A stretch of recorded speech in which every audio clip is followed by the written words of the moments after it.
La iglesia aquel día estaba más fría de lo habitual, no por el viento, sino por el vacío a mi lado en el viejo banco de madera.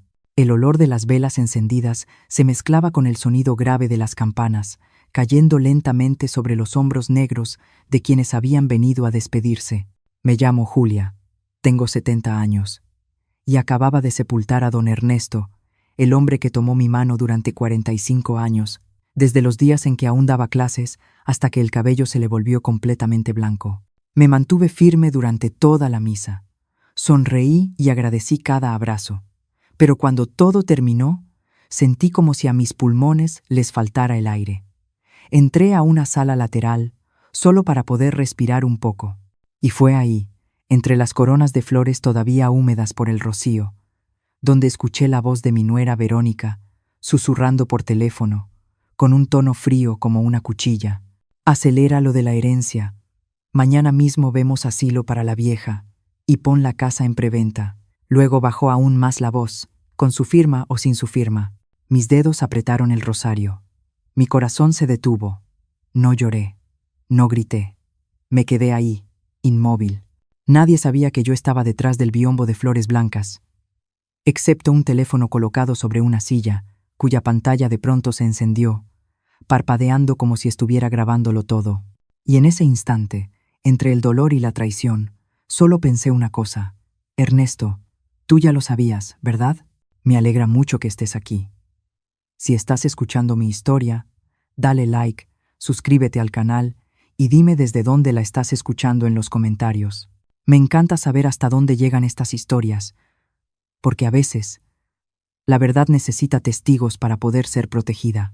La puerta de metal se cerró detrás de mí con un clac seco, tan familiar que durante décadas nunca le había prestado atención. Y sin embargo, esa tarde, ese sonido me hizo detenerme un segundo, como si la casa acabara de cambiar de dueño y yo fuera solo alguien que había entrado por error al espacio de otra persona. Me quedé quieta un momento en el pasillo, con el bolso aún apretado en la mano, mirando de frente la oscuridad que tenía delante. La vieja casa de 2 pisos seguía igual, las paredes color crema ya amarillentas, la escalera de madera crujiendo suavemente bajo mis pies, las bugambilias del patio meciéndose con el viento de la tarde. Pero algo no estaba bien. No porque Ernesto ya no estuviera aquí yo me había preparado para esa ausencia, sino porque, por primera vez en mi vida, esta casa no me estaba esperando. El abrigo de Ernesto seguía colgado en el perchero junto a la puerta. Alargué la mano y toqué la manga. El olor familiar aún permanecía ahí. El jabón barato que le gustaba comprar en la tienda de la esquina, mezclado con el aroma de los libros viejos. No lloré. Me quedé ahí, durante mucho tiempo, y luego dije en voz baja, como solía hacerlo cuando llegaba tarde: «Ya llegué». Nadie respondió. Apenas dejé el bolso cuando escuché un coche frente al portón. Diego. Mi hijo había llegado antes de lo que esperaba. Entró con una expresión extrañamente seria, tan cuidadosa que rozaba la tensión. «¿Estás cansada, mamá?», preguntó, sin siquiera quitarse los zapatos. «¿Ya comiste algo?». Negué con la cabeza. Diego frunció el ceño de inmediato, fue directo a la cocina, abrió el refrigerador y revisó como si estuviera pasando lista a un inventario invisible. «No deberías quedarte con el estómago vacío.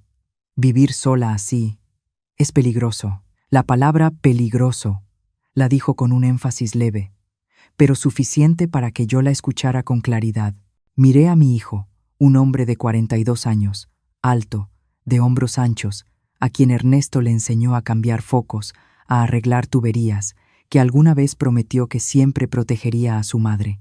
Ahora, en sus ojos veía muchas cosas: preocupación, desconcierto, y también algo que se parecía demasiado a una preparación. «Estoy bien, Diego», dije despacio. «He vivido aquí 30 años». Diego asintió, pero evitó mirarme. «Solo pienso que quizá necesitas a alguien contigo, o por lo menos a alguien que te cuide. Aunque sea durante el día». No respondí de inmediato.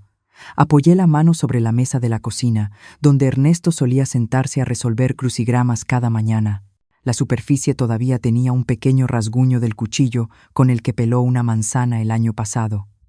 Esos detalles Diego no los veía. Él solo veía a una mujer de 70 años, de pie, sola, en una casa demasiado grande. A la mañana siguiente, llegó Verónica. Apareció con su sonrisa dulce de siempre, cargando una olla de caldo aún humeante, como si hubiera estado cocinando desde el amanecer solo para traerla hasta mi casa. «Sé que doña Julia no tiene ganas de cocinar», dijo, con una voz tan empalagosa que tuve que esforzarme por mantener la calma. «Come un poco para recuperar fuerzas». Le di las gracias y la invité a pasar. Verónica no esperó. Entró directo a la cocina, puso la olla sobre la estufa y abrió los gabinetes buscando platos, como si hubiera vivido ahí desde hace años. «Hay demasiados papeles», suspiró cuando su mirada se detuvo en el estante de archivos junto a la mesa del comedor. «Déjame acomodarlos un poco para que todo quede más ordenado. ¿Sí, mamá?» Aún no alcanzaba a responder cuando Verónica ya estaba tocando cada carpeta, cada expediente. Lo hacía con total naturalidad, muy por mi bien. Pero cada movimiento me incomodaba, como si alguien estuviera invadiendo sin querer un espacio sagrado. Al inclinarse, su mirada se detuvo de pronto en el cajón de madera con llave, donde Ernesto siempre guardaba las cosas más importantes. «¿Y este cajón qué es?», preguntó, con un tono ligero. «Cosas de Ernesto», respondí breve. «Todavía no estoy lista para abrirlo». Verónica asintió y sonrió, pero esa sonrisa no llegó a sus ojos. Sacó de su bolso un fajo de papeles brillantes y los dejó sobre la mesa como al descuido. «Ah, traje esto para que lo veas primero». «No es nada urgente», dijo rápido. «Son unas residencias para adultos mayores, muy bonitas, tranquilas, seguras, con médicos disponibles». Miré las imágenes de personas mayores sonriendo junto a una alberca, desayunando en mesas que parecían de hotel. Un frío me recorrió la espalda. «No he pensado en eso», dije. «Lo sé», sonrió Verónica. «Pero siempre es mejor prepararse con tiempo, ¿no, mamá?» No se quedó mucho rato. Cuando la puerta se cerró detrás de ella, la casa volvió a sumirse en el silencio. Ordené la cocina, lavé los trastes, intentando conservar mi rutina de siempre. La noche cayó más rápido de lo que esperaba. Al subir las escaleras, la luz del pasillo proyectó mi sombra en la pared larga y delgada, como la de una desconocida. Antes de acostarme, me detuve frente al estante de archivos. El cajón de Ernesto seguía cerrado, la llave intacta. Estaba segura de ello. Lo había revisado. Sin embargo, al despertarme a medianoche con sed y pasar otra vez por ahí, sentí que algo no estaba bien. Me agaché. El cajón estaba apenas movido, casi imperceptible si no conocieras cada milímetro de esta casa. Alguien había intentado abrirlo. Me quedé inmóvil en la oscuridad, con el corazón latiendo lento pero pesado. En ese instante comprendí que esta casa no estaba fría solo por la ausencia de Ernesto. Estaba fría porque había otros pasos tanteando, silenciosos, justo detrás de mí. A la mañana siguiente, desperté más temprano de lo habitual. La luz del sol entraba en diagonal por las cortinas, dibujando franjas delgadas y silenciosas sobre el piso de mosaico. Me quedé en la cocina preparando café, escuchando el burbujeo del agua, tratando de mantener mi rutina, como si hacer las cosas de siempre fuera suficiente para que todo no se me escapara de las manos. Pero la inquietud no se iba. Cuando Diego llamó por teléfono, supe de inmediato, por el tono de su voz, que esa conversación estaba preparada de antemano. «¿Dormiste bien, mamá?», preguntó. «Más o menos», respondí. «¿Te acuerdas dónde dejaste las llaves ayer?» «Te vi buscándolas un buen rato». La pregunta cayó suave, casi casual. Guardé silencio unos segundos, no porque no recordara, sino porque entendí que no era una pregunta, era una prueba. «Las dejé en el mueble de los zapatos», dije. «En el mismo lugar de siempre». Del otro lado de la línea, Diego soltó un «ah», y luego cambió al tono tranquilizador que ya conocía. Solo preguntaba: «No pienses tanto en eso. Solo queremos cuidarte, mamá». Esa frase empezó a aparecer con más frecuencia en los días siguientes. Cada vez que olvidaba comprar sal, cuando preguntaba de nuevo la hora de una cita, cuando me quedaba mirando un papel más tiempo del habitual, Verónica no dejaba pasar ninguna oportunidad. Venía más seguido, siempre con ese gesto de preocupación bien medido. «Últimamente mamá anda muy olvidadiza», le decía a Diego frente a mí, con la voz lo bastante baja para que yo pudiera oírla. «A lo mejor habría que llevarla a una evaluación médica, solo para quedarnos tranquilos». Estaba sentada en la silla, con el libro que Ernesto no había terminado de leer entre las manos. Alcé la vista. No necesito ninguna evaluación, dije. Todavía cocino sola, manejo sola, y sé perfectamente quién soy. Verónica sonrió, una sonrisa suave como algodón, pero sus ojos no acompañaban. Nadie dice que no puedas, respondió. Solo es prevención. El doctor podrá explicarlo mejor. Diego no me miró.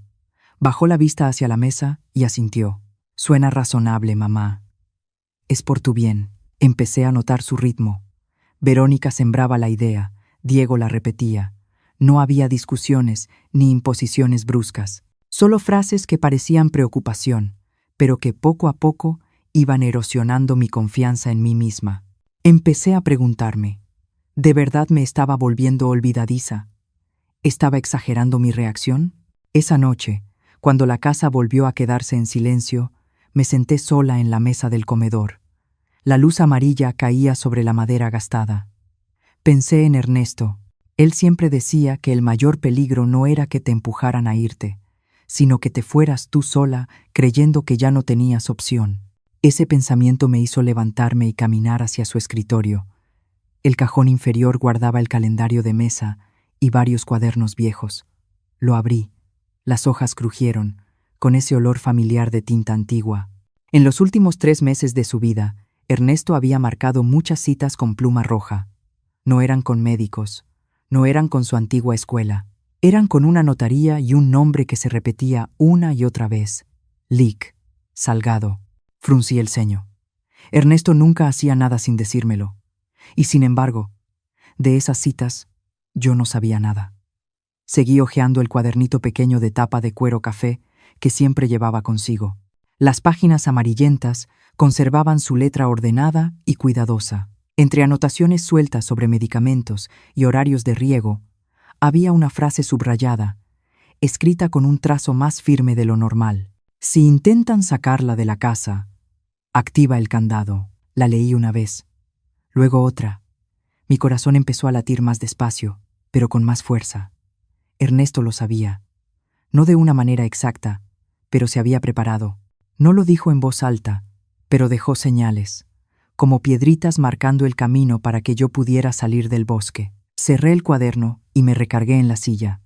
Afuera, el viento pasaba por el jardín de bugambilias, haciendo sus hojas susurrar. Ya no me veía como una mujer confundida que necesitaba ser evaluada. Me veía a mí misma en medio de un tablero de ajedrez, donde cada palabra tenía intención. Al día siguiente, Verónica volvió a pasar. Me observó con atención y luego preguntó, ¿te acuerdas qué día es hoy? Sonreí, despacio. Jueves, respondí. Y Ernesto siempre regaba las plantas los jueves. Ella se quedó un segundo inmóvil.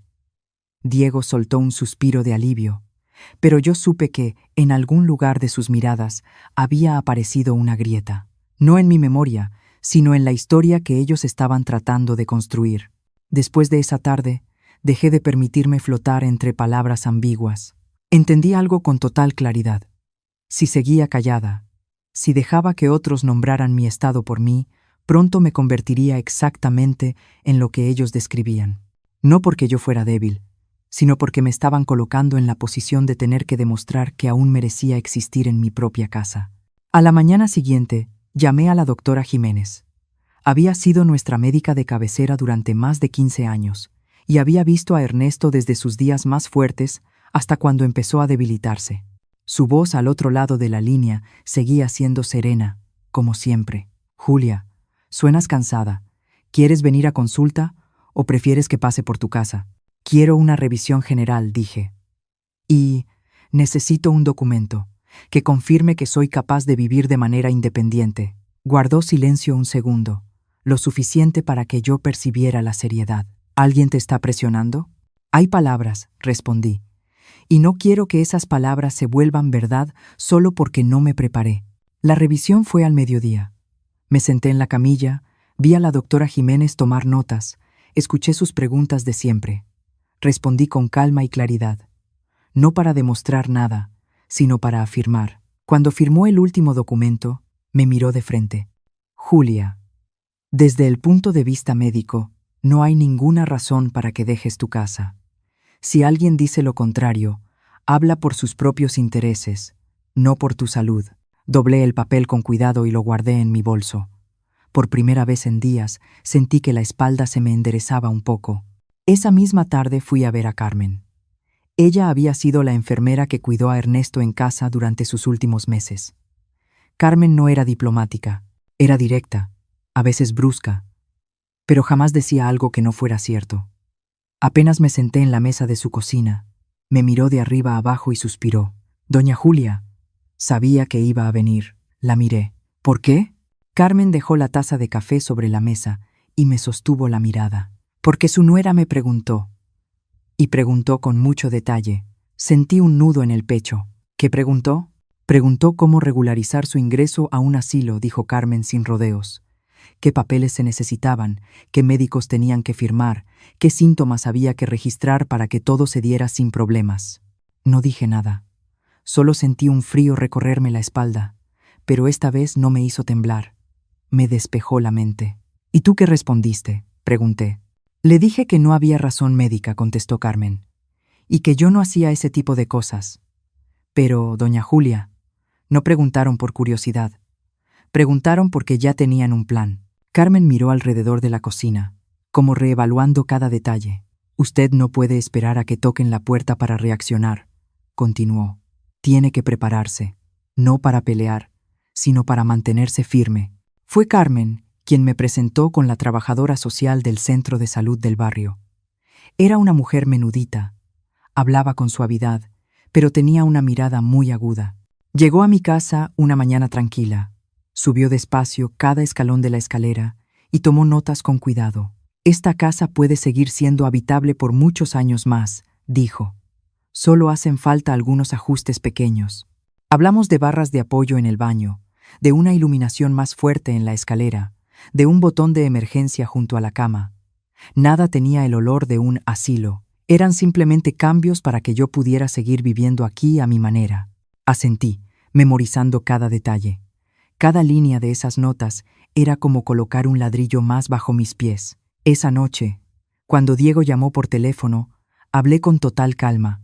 «Estoy haciendo algunos ajustes en la casa, para que sea más segura». «¿Ves?», dijo él, un poco sorprendido. «Te lo dije. Es lo mejor para ti». «Sí», respondí. «Y esta vez es decisión mía». Diego guardó silencio. No les conté que había hecho una cosa más. Llamé a un cerrajero para cambiar la cerradura vieja, la que Ernesto había usado durante 10 años, y mandé instalar un timbre con cámara. El técnico me preguntó: «¿Le preocupa la seguridad?». «Me preocupa la tranquilidad», respondí. Esa noche dormí mal. Cerca de la medianoche, el teléfono sobre el buró vibró suavemente. Encendí la pantalla. La cámara mostraba la entrada, la luz amarillenta del alumbrado público, y Verónica de pie ahí. No tocó el timbre. Solo se acercó a la puerta, con el teléfono pegado al oído, la voz baja pero clara para el micrófono. «Mañana firmamos». Me incorporé en la cama, con el corazón latiendo parejo, sin pánico. En ese instante, todas las piezas se encajaron con una claridad fría. Las frases de «¿es por tu bien?», los folletos brillantes, los susurros sobre papeles. Nada era confuso ya. Dejé el teléfono sobre la mesa y miré alrededor del cuarto familiar. El olor del abrigo de Ernesto seguía ahí, y por primera vez desde que él se fue, supe algo con certeza. No estaba sola. Tenía la verdad, tenía pruebas, y estaba aprendiendo a protegerme, paso a paso, despacio, pero con firmeza. Esa tarde, el sol entraba a la sala en ángulo, lo suficiente para ver el polvo flotando en el aire, pero no para disipar la tensión que ya estaba esperando detrás de la puerta. Escuché un coche detenerse, el portón de metal abrirse y luego pasos conocidos, pero ya no cercanos. Me puse de pie, acomodé el chal y me recordé respirar con calma. Diego entró primero, con una sonrisa rígida y un abrazo apresurado. Verónica venía detrás, tan animada que me cansaba solo verla. Y tras ellos, una mujer que nunca había visto, vestida con sobriedad, el cabello recogido, una carpeta en la mano. Verónica la presentó rápido, como temiendo que yo preguntara más. «Ella es una evaluadora. Solo viene a platicar un poquito, mamá. No te preocupes. Solo un poquito. Pero no se sentaron de inmediato. La mujer se quedó de pie en medio de la sala, mirando alrededor, deteniéndose en la escalera y luego en la foto de bodas de Ernesto y mía. Los invité a sentarse. Ella asintió, colocó la carpeta sobre sus piernas y habló con voz neutral. ¿Empezamos? Sentí que la habitación se encogía, no por la cantidad de gente, sino porque los roles ya estaban repartidos. Ellos preguntaban. Yo tenía que responder. ¿Qué día es hoy? Preguntó. Jueves, respondí. ¿Qué mes? Abril. ¿El nombre del presidente actual? Claudia Sheinbaum Pardo. Tomó nota sin mostrar emoción. Diego me miraba con una mezcla de expectativa y nerviosismo, como si bastara que yo fallara un segundo para tener el pretexto de levantarme de la silla. Verónica estaba sentada derecha, las manos sobre las rodillas, los labios apenas apretados, la postura de quien confía plenamente en un guión ya ensayado. ¿Dónde se encuentra ahora? La siguiente pregunta llegó rápido. En mi casa, dije, mirándola de frente. La casa de mi esposo y mía. Hubo un breve silencio. Escuché el tic-tac del reloj de pared. Entonces la mujer cerró la carpeta, como si la parte del ataque sorpresa hubiera terminado. Verónica se inclinó de inmediato, cambiando el rumbo de la conversación con ese tono preocupado que ya conocía. Ve, mamá, respondiste muy bien, pero la casa, miró hacia la escalera, es empinada, la barandilla es vieja, y tú eres terca, no quieres hacer cambios. Nosotros solo nos preocupamos. Terca. La palabra cayó en medio de la sala, pesada. Antes de que yo respondiera, Diego intervino, con la voz más suave. Mamá, es por tu bien. No queremos obligarte. Apoyé ambas manos en los brazos de la silla, sintiendo la madera fría. Tengo cita con el médico, dije con calma, y una carta que confirma mi estado de salud. Saqué el sobre del cajón de la mesa auxiliar ya preparado, colocado ahí antes de que llegaran, y se lo entregué a Diego. Él lo abrió y leyó despacio. Su expresión cambió apenas, como cuando alguien descubre un detalle que no estaba en el mapa. Verónica se inclinó, miró de reojo y sonrió. Que el doctor diga eso es bueno. Pero una evaluación integral sigue siendo necesaria. Las escaleras, el piso resbaloso, la noche. ¿No lo ves? Lo veo, respondí. Y lo estoy resolviendo. Mi respuesta la desconcertó un poco. Abrió la boca para seguir hablando, pero yo ya me había levantado y caminado hacia la puerta de la cocina. Carmen llamé. Carmen apareció enseguida, como si hubiera estado esperando en la casa de al lado. Entró a la sala, miró a cada uno y se sentó a mi lado sin que nadie la invitara. Su presencia cambió el ambiente. La mujer de la carpeta aclaró la garganta. Diego exhaló. Verónica se acomodó el vestido. Carmen es la enfermera que cuidó a Ernesto, dije.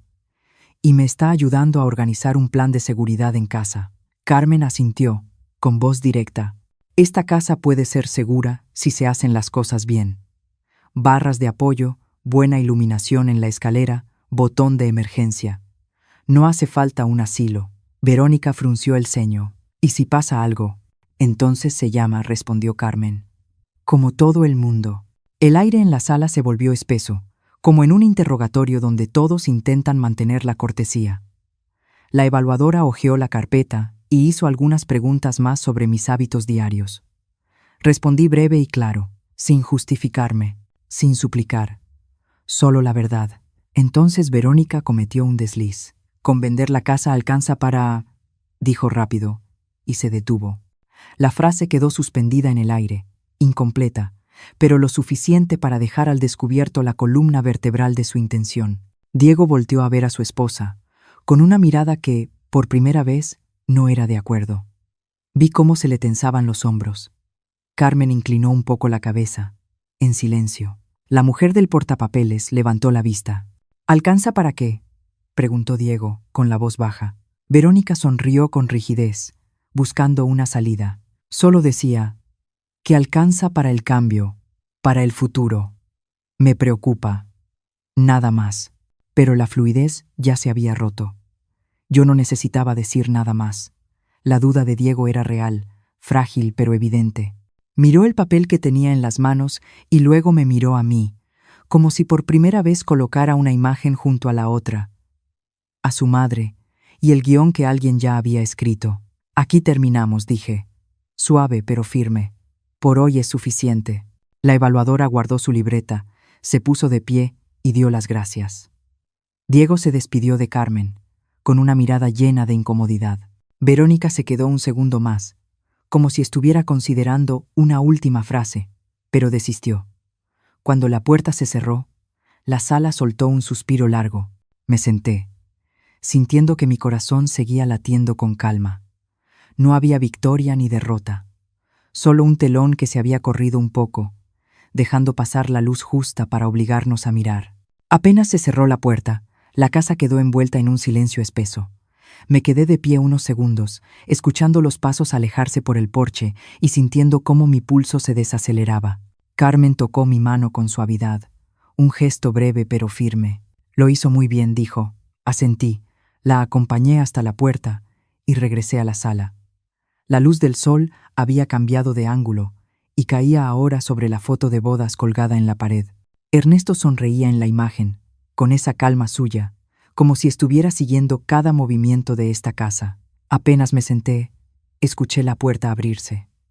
No fue un golpe ni un timbrazo, sino el sonido familiar de una llave. Renata entró, la mochila colgada de un solo hombro, los tenis aún con polvo del patio de la escuela. Se detuvo al verme sola, con la mirada llena de preguntas. «Abuela, ¿ya se fueron?» «Sí», respondí. «¿Llegaste temprano?» Renata dejó la mochila en la silla, pero no se sentó de inmediato. Se quedó de pie un momento, como midiendo el aire. Reconocí esa vacilación. Ernesto solía decir que Renata se parecía a mí en eso. Antes de decir algo importante, siempre necesitaba una respiración profunda. «Abuela», dijo en voz baja, «hay algo que quiero decirte». Moví una silla, invitándola a sentarse. Ella negó con la cabeza y sacó primero el teléfono del bolsillo. La pantalla se encendió. No sé por dónde empezar. Esperé. «Habla como tú sabes».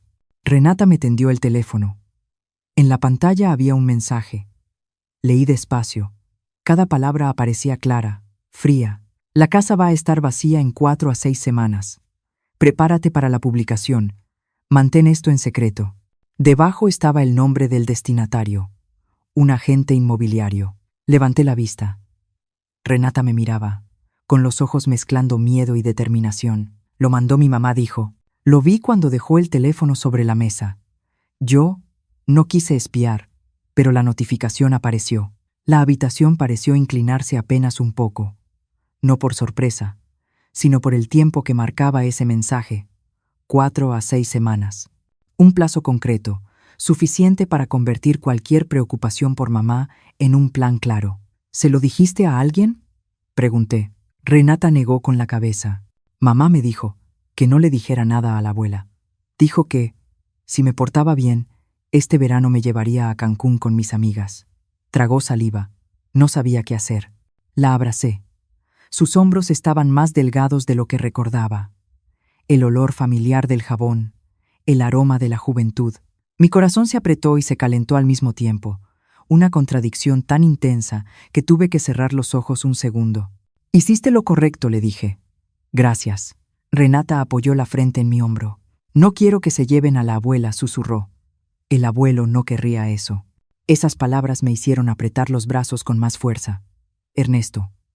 Su nombre resonaba en cada respiración de esta casa. «Tu abuelo estaría muy orgulloso de ti», dije, sin saber si se lo decía a Renata o a mí misma.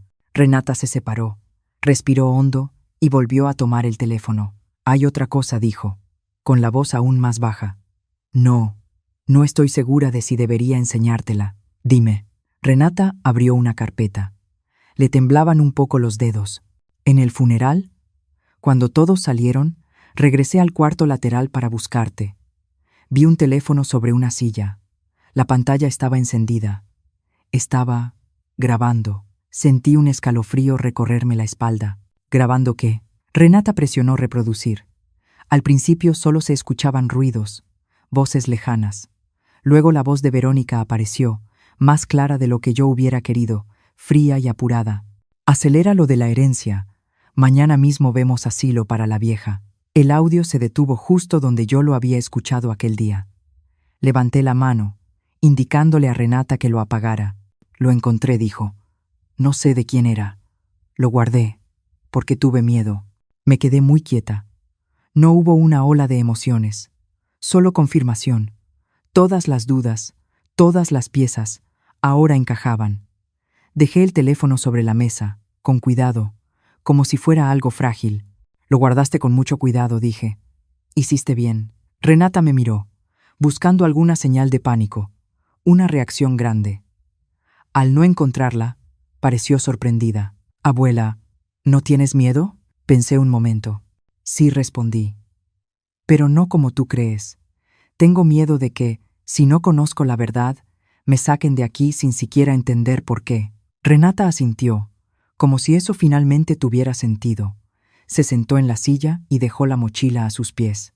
Mamá se va a enojar conmigo, dijo. Tal vez, respondí. Pero elegiste el lado correcto. Nos sentamos uno junto al otro un rato. Escuché los coches pasar por la calle, el viento moviendo suavemente las bugambilias. El tiempo seguía su curso con una normalidad casi cruel. Quédate a cenar, le dije. Abuela va a cocinar lo que le gustaba a tu abuelo. Renata sonrió, una sonrisa leve pero sincera. Sí, me levanté y fui a la cocina. Al abrir el cajón para sacar el cuchillo, pensé de pronto en el cajón con llave de Ernesto, en la frase del cuaderno. Activa el candado. Entendí que ese candado no era solo una cláusula o un papel, también eran las personas que estaban de mi lado, las verdades guardadas en el momento justo. Renata se quedó en el umbral de la cocina, mirándome picar las verduras. Abuela dijo, si mamá pregunta, ¿qué digo? No me giré de inmediato. Dices que estás aquí, respondí, y que no mientes. Renata asintió. La cocina empezó a calentarse con el olor del aceite. Sentí con mucha claridad algo. Aunque el camino por delante tuviera muchas curvas, no lo estaba recorriendo sola. La oficina del licenciado Salgado estaba en una calle arbolada, donde el sol del mediodía mexicano caía sobre el pavimento viejo en franjas delgadas de luz. Al entrar, el olor a papel antiguo mezclado con tinta fresca me hizo recordar las juntas de padres de familia de Ernesto, ese mismo olor solemne, pero hoy más pesado, como si cada palabra tuviera su propio peso. El ventilador de techo giraba despacio, con un zumbido constante, haciendo que el silencio del lugar se sintiera aún más denso. Nos sentamos alrededor de la mesa de madera oscura. Coloqué mi bolso junto a la silla, y mi mano tocó el borde casi sin pensarlo ahí, donde había guardado con cuidado la constancia médica y el teléfono de Renata. Diego estaba frente a mí, la espalda recta pero los hombros tensos. Verónica se sentó a su lado, postura impecable, la mirada recorriendo el despacho como si midiera cada detalle. El licenciado Salgado apareció con un expediente grueso, lo colocó frente a él y acomodó los documentos con movimientos tan habituales y tranquilos que me obligaron a respirar hondo. Empezamos, dijo, con voz grave y pareja. Las primeras líneas pasaron como agua. La casa, las cuentas conjuntas, el seguro todo leído, con un ritmo neutro, casi impersonal. Escuché mi nombre resonar en el espacio cerrado. Escuché las cifras, los términos legales que no eran ajenos para Ernesto. Por el rabillo del ojo vi a Diego soltar un suspiro, como quien acaba de dejar una carga. Verónica se inclinó ligeramente hacia adelante, los dedos golpeando apenas la mesa. Un golpeteo mínimo pero apresurado. El abogado pasó la página. El sonido del papel fue tan claro que sentí mi corazón desacelerarse, como si contara cada latido. Hay una cláusula adicional, dijo, haciendo una pausa breve, lo justo para que los ojos de Verónica se iluminaran y luego se detuvieran. Cláusula de protección, candado. Ese nombre candado me golpeó como el chasquido de un cerrojo cerrándose. Recordé la frase en el cuaderno de Ernesto, las noches en que se sentaba a la mesa a escribir en silencio, a subrayar en silencio. El abogado leyó despacio, muy despacio, como si cada palabra necesitara encontrar su lugar exacto en la habitación. Si yo era obligada a salir de mi casa sin una evaluación independiente de 2 médicos que confirmara una necesidad médica, si existía cualquier indicio de coerción o engaño para forzar mi salida, Entonces la casa no pasaría a Diego en el futuro. En su lugar, sería vendida, y el dinero se destinaría a un fondo de becas para maestros de la región de Oaxaca, conforme a la voluntad de Ernesto. El aire pareció congelarse. Escuché con claridad el ventilador, el leve roce del bolígrafo del abogado sobre la mesa. Verónica palideció, no el pálido de la emoción, sino el blanco de quien acaba de perder el suelo bajo los pies. Diego alzó la vista, los ojos muy abiertos, miró al abogado y luego a mí, como buscando una explicación en mi rostro. No entiendo, dijo Diego, con la voz áspera. ¿Por qué pensó mi papá que eso podía pasar? El licenciado Salgado juntó las manos con cuidado, manteniendo el tono neutral. Mi función es leer y ejecutar el testamento, no especular sobre motivaciones. Lo que sí puedo afirmar es que, cuando el señor Ernesto firmó esta cláusula, estaba plenamente consciente. Verónica se inclinó hacia adelante. Su sonrisa había desaparecido. Esta cláusula es excesiva, dijo. Nadie está obligando a Julia. Solo nos preocupamos. Señora, respondió el abogado, el documento no evalúa intenciones, sino conductas, y existen medidas adicionales de verificación. Pasó a otro conjunto de documentos. La modificación del testamento fue grabada en video, con una evaluación cognitiva completa. Además, el señor Ernesto dejó una carta personal para cada una de las personas involucradas. Sentí un calor subir al pecho, no por triunfo, sino por la presencia tan clara de Ernesto ahí mismo, en ese despacho, a través de cada detalle que había dejado preparado. Miré la superficie de la mesa.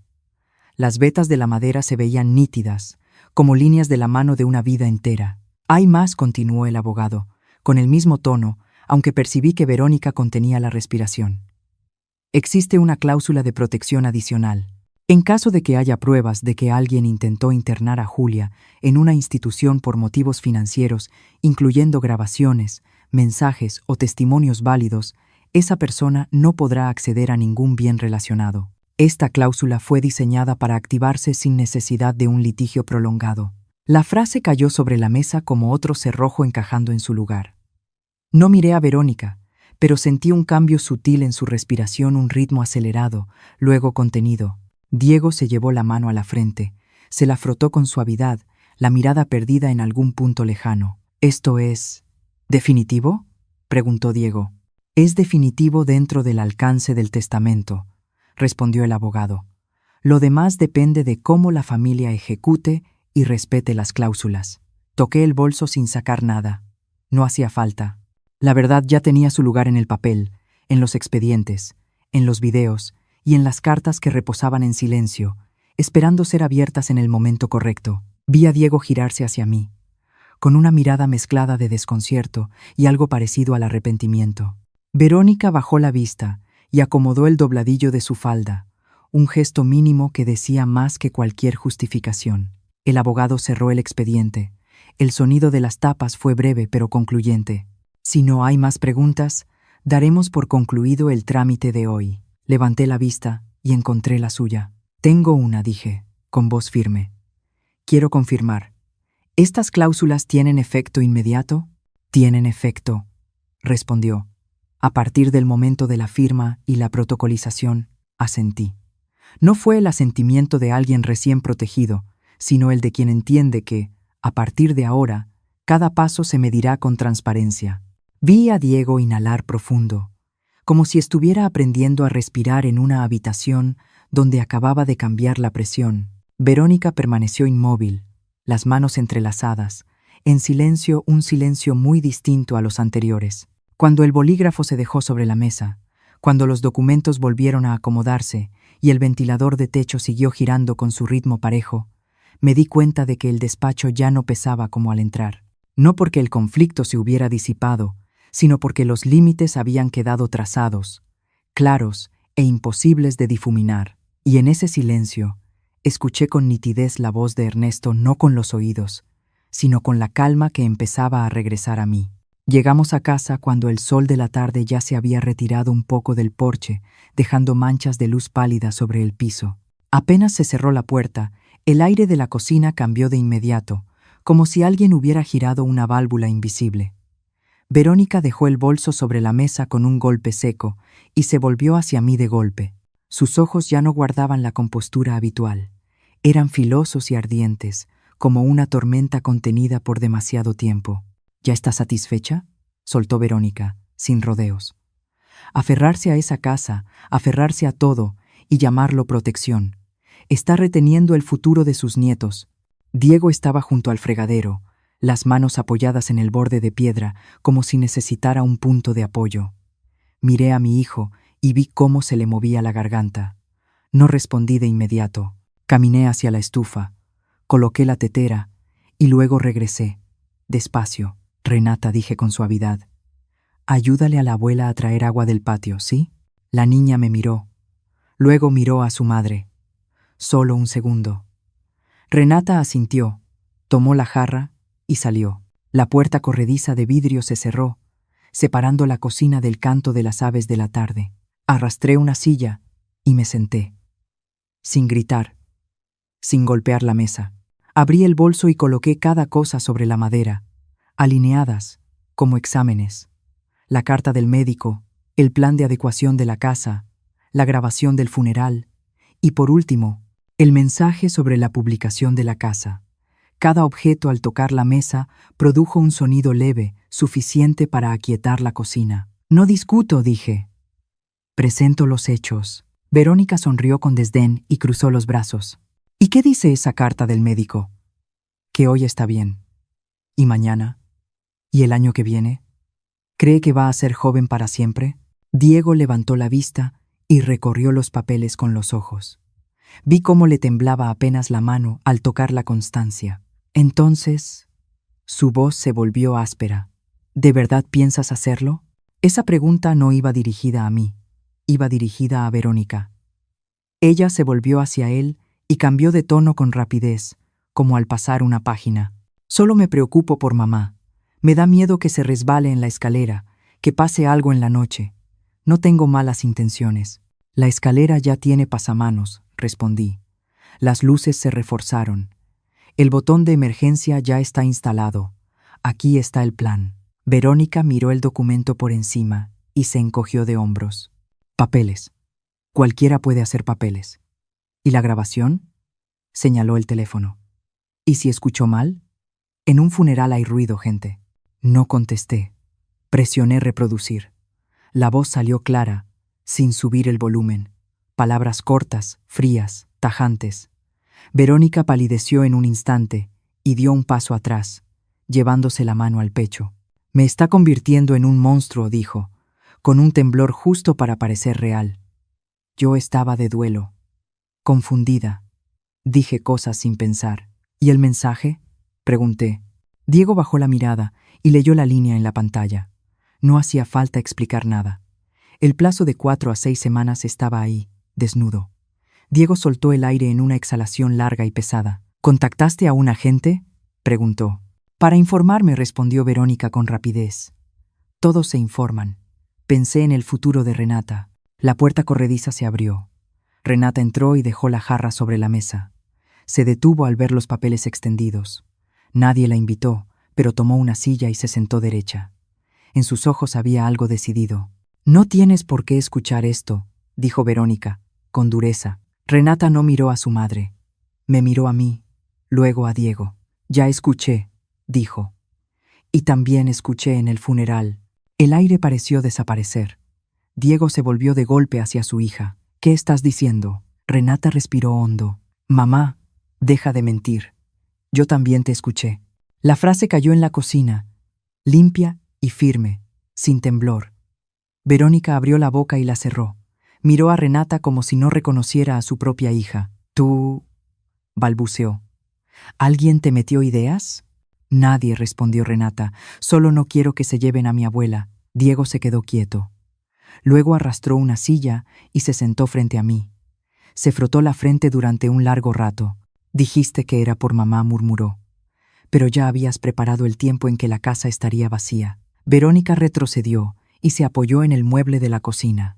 «No entiendes», dijo, elevando la voz. «Yo cargo con esta familia. Me preocupo por la escuela, por el futuro.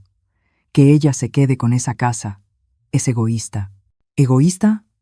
Repetí, sin alzar la voz. Vivo aquí desde hace 30 años. Me cuido sola. Tengo derecho a quedarme. ¿Y los niños qué? Replicó Verónica. Renata necesita oportunidades.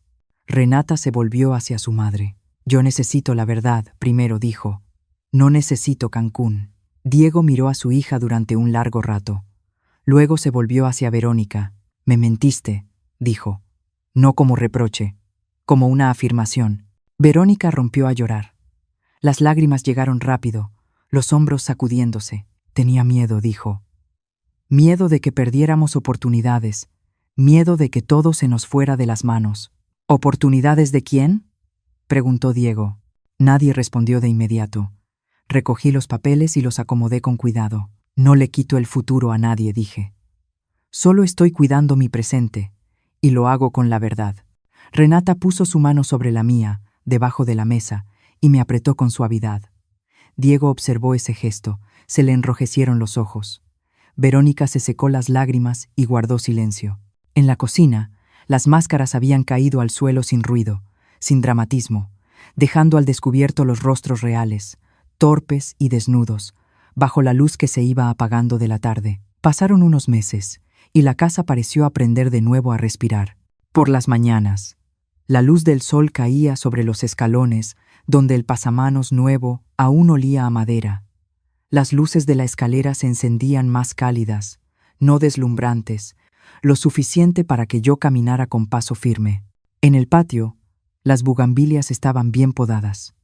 El sonido de las tijeras, chac chac, se oía regular, un ritmo conocido que me hacía recordar las tardes en que Ernesto había estado ahí, paciente como con todo lo que amaba.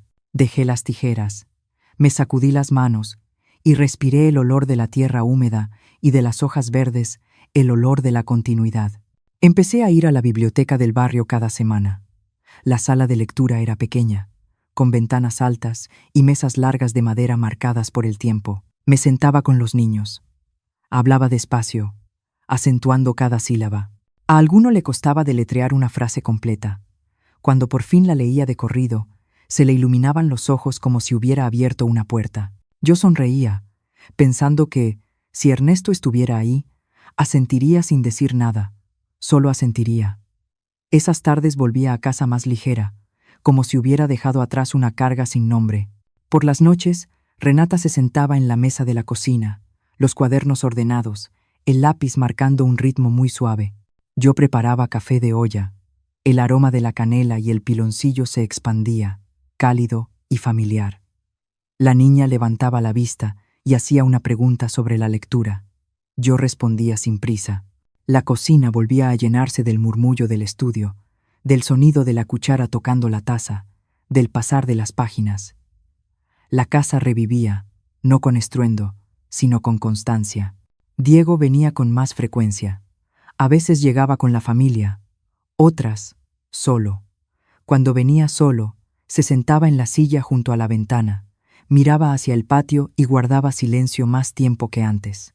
Hablábamos con frases cortas sobre reparar la cerca, sobre las clases de Renata, sin tocar lo que se estaba resquebrajando en su matrimonio, aunque esa grieta estaba ahí. Yo lo veía en la manera en que dejaba de pedir la opinión de otros antes de hablar, en cómo apoyaba la mano en la mesa, como recordándose a sí mismo mantenerse firme. Hubo tardes en que se quedó a ayudarme a cambiar un foco. La mano le temblaba un poco y luego reía para restarle importancia. Yo no preguntaba más. Hay cosas que basta con verlas. Una tarde fui al panteón. El viento pasó entre las hileras de árboles, trayendo el olor del pasto recién cortado. Coloqué las flores y alicé el listón. No hubo discursos. Susurré, muy quedo, como si temiera despertar a alguien que dormía. Tenías razón. No me quebré. El viento movió las hojas. No supe si era respuesta o solo viento. Me quedé un momento más y luego me di la vuelta, con el paso más seguro al marcharme. Los cambios pequeños continuaron. El botón de emergencia junto a la cama, el calendario de mantenimiento pegado con cuidado en el refrigerador, el número de Carmen escrito con plumón oscuro. Nada de eso me hacía más joven, pero me daba tranquilidad. Ya no tenía que demostrar nada, simplemente vivía. Una noche, mientras Renata aún batallaba con la tarea, el timbre de la cámara sonó suavemente en mi teléfono. Miré la pantalla, la entrada, la luz amarilla del alumbrado público, y Verónica de pie, frente al portón. No había prisa en su postura, ni desafío, solo cansancio. Salí al porche. El aire nocturno estaba fresco, con olor a flores húmedas. Verónica levantó la vista al verme. En sus manos no había documentos ni sobres, solo un gesto contenido, casi torpe. No vengo a pedir nada, dijo. Solo a decir que entendí. Guardé silencio. No supe poner límites, continuó. Confundí el miedo con control. Y eso rompió cosas que no se arreglan con papeles. No asentí. No la consolé. Tampoco la rechacé. Abrí un poco más la puerta para que la luz de la casa alcanzara el porche. Los límites no se negocian, respondí. Se respetan. Verónica bajó la mirada. Asintió una sola vez y se dio la vuelta. El portón se cerró sin estruendo. No sentí alivio, sentí calma. Volví a la cocina. Renata levantó la vista desde sus cuadernos. ¿Todo está bien, abuela? Sí, le dije. Todo está en su lugar. Pasaron los meses. La casa siguió respirando. Las mañanas llegaron con luz suficiente para caminar sin miedo. El pasamanos firme, el botón de emergencia silencioso, el calendario ordenado. Yo seguí yendo a la biblioteca del barrio.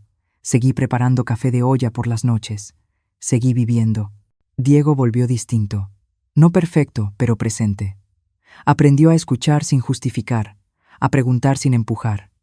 A veces se sentaba conmigo en el patio, mirando las bugambilias, sin decir nada, y eso también era una forma de reparación. Un día fui al panteón, coloqué flores frescas y alisé la tierra con la palma de la mano. Gracias, susurré. No me dejaste sola. El viento pasó entre los árboles. No pedí señales, no las necesitaba. Regresé a casa con el paso firme. Abrí la puerta. El olor familiar me recibió, y entendí algo con total claridad. No había ganado una batalla. Había conservado mi nombre, mi voz y mi lugar, porque hay momentos en los que el amor exige silencio, y hay otros, los más importantes, en los que exige mantenerse en pie. Gracias por escuchar mi historia. Si tocó tu corazón, dale like, suscríbete, y cuéntame si tú estuvieras en mi lugar. ¿Qué habrías hecho? Me encanta leer tus palabras, porque aquí en Bóveda, Historias de las Abuelas, no solo contamos historias, las compartimos para recordar que la dignidad no se negocia.